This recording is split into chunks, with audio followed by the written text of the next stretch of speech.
Let's bring in NBC News White House correspondent Ali Rafah, still at her post, along with Julie Rudzinski, a Democratic strategist and co-founder of Lift Our Voices. Douglas Brinkley is a presidential historian, and Matt Gorman served as senior communications advisor to Senator Tim Scott's presidential campaign and was an aide to both Jeb Bush and Mitt Romney. Fellow Ali, I'll start with you. NBC News has reporting that President Biden said he was cleared by a doctor after last week's debate, which contradicts earlier statements from the White House about his medical care. What more can you tell us about that? And frankly, can they afford a misstep right now? Yeah, Ali, this has been causing a lot of confusion since that private meeting the president had last night with over 20 Democratic governors, in which we know that the president was asked whether he checked in with a doctor after his poor performance at last week's debate, given that the Biden team is linking that poor performance to a cold they say he was suffering from. And sources in that meeting are telling NBC News that the president said he did check in with a doctor after that. He said that the doctor said everything was fine. And as you mentioned, that contradicts what we heard from White House Press Secretary Karine Jean-Pierre just hours before that meeting with the governor, in which she said that the president had not checked in and had not had any check-ins or appointments with his doctors since his physical in February that the public gets a readout and a summary of. But now the White House is trying to clean this up and trying to clarify this. They're saying that the president hasn't had a physical since February, but that he has seen doctors for brief check-ins since then, including after the debate. That clarification, though, still not explaining the press secretary flatly denying the fact that the president had seen a doctor. And Ali, this is really coming in the face of this cleanup, this damage control we're seeing from the Biden team trying to dispel these growing concerns about his fitness to be able to continue running for re-election, Ali.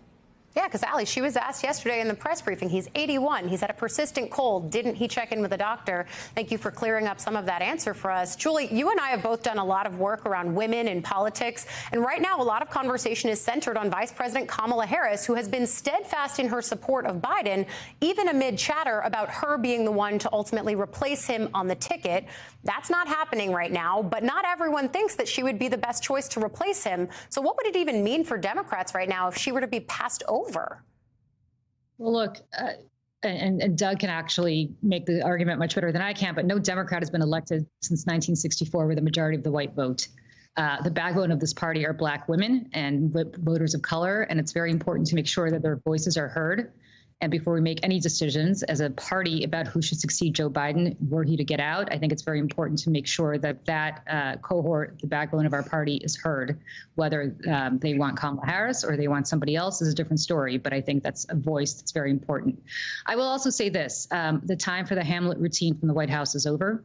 It's not enough for the president to be able to talk to just governors or talk to George Stephanopoulos or talk to radio hosts.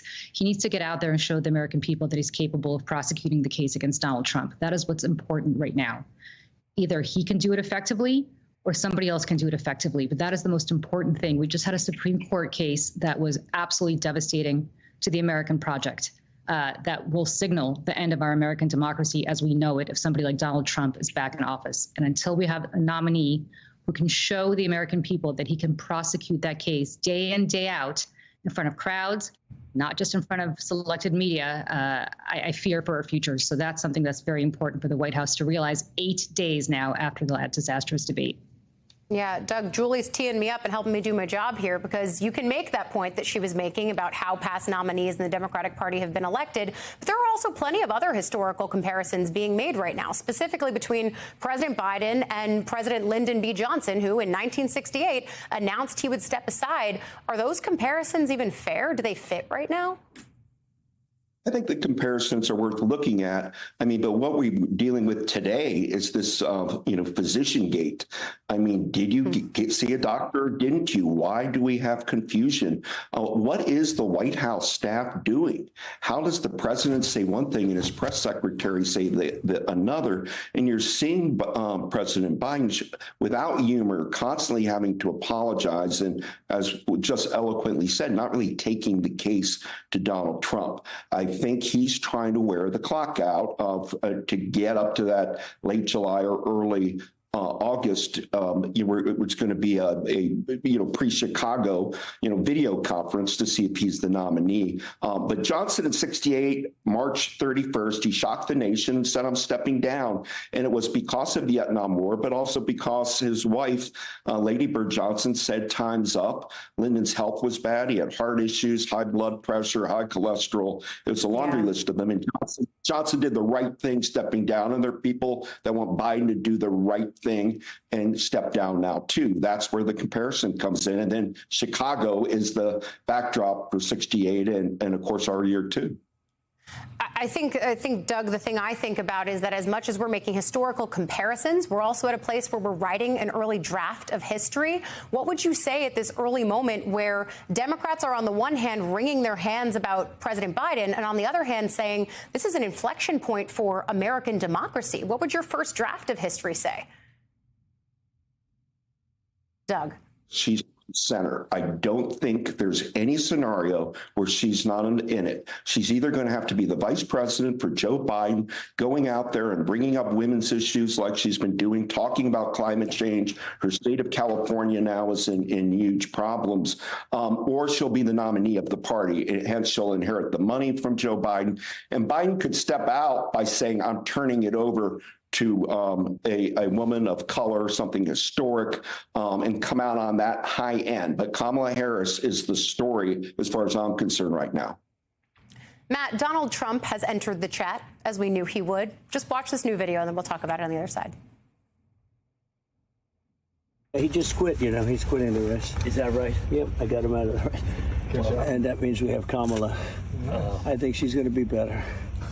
She's so bad.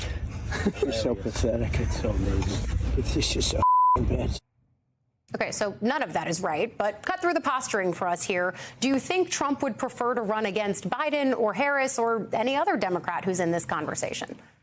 I think certainly the polls would show he'd rather run against a very weak Biden right now. That's why you're seeing him and his campaign kind of hang back. They're in no rush to announce a VP right now. They know that announcement would be the proverbial Trump card, no pun intended, that would reset the narrative and be one of the few things that would kind of overtake this whole story in the headlines. So sit back. They have time still before Milwaukee. And look, in the long term, I think the fundamentals of the race in terms of if we're talking about the economy, if they're targeting Latinos and African-American men, that doesn't change as much. But obviously, one of the biggest liabilities for Biden, as we all know, even before, was his age. That would be obviously taken off the tables. But the contours of the race, prosecuting the case against the economy and the like, wouldn't change wholesale.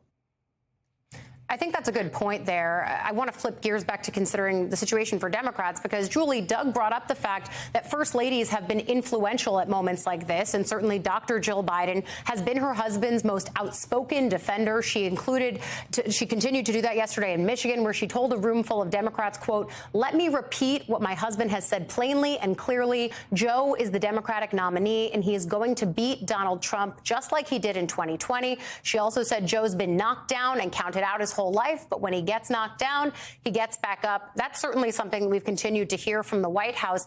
But Dr. Jill Biden has also received a lot of scrutiny for the role that she's playing right now. Can you talk to me about what your reaction is when you see it? I find it kind of annoying. Actually, I find it very annoying, because why are we blaming the woman for something that's responsible for, right? I mean, I'm not blaming Melania Trump for every same thing that Donald Trump does on a daily basis. And I think it's really uncalled for to blame Jill Biden for any of this. Look, Jill Biden has seen Joe Biden through things that are much worse than losing his office right now. She has seen him through the deaths of, in the aftermath of the deaths of two of his children, and then obviously lived with him through the deaths of a third, through his struggles with Hunter Biden's addiction. This is a family that has been through everything, and that's before we even get to the political struggles that they've been together through. So I understand why, as a wife, she's protective of her husband. But I will also say we don't need to hear from Jill Biden. We don't need to hear from Karine Jean-Pierre. We don't need to hear from the campaign. We need to hear from the president himself about whether he's capable of prosecuting this case. I fear that with every day that goes by that we don't hear him out on the stump on a daily basis, this narrative, these discussions are going to continue, as opposed to us talking about literally what happened on Monday with the Supreme Court and what that means for a Donald Trump presidency. There are issues before the American people that need to be talked about and need to be talked about every single day. For the last week, all we've heard about is this, whether he will or he won't get out.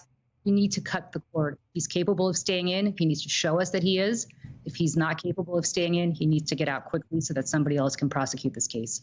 Yeah, I think time is a really important metric here. Matt, I'll let you cap off the conversation because you mentioned this. Trump continues to delay his VP announcement. That's probably good politics right now, given the news cycle on the other side. But is it wise for him to allow the focus to remain on Joe Biden right now, especially as Biden is so focused on turning it around? That could end up being this message. What about the VP timing? How does this all factor into the strategy?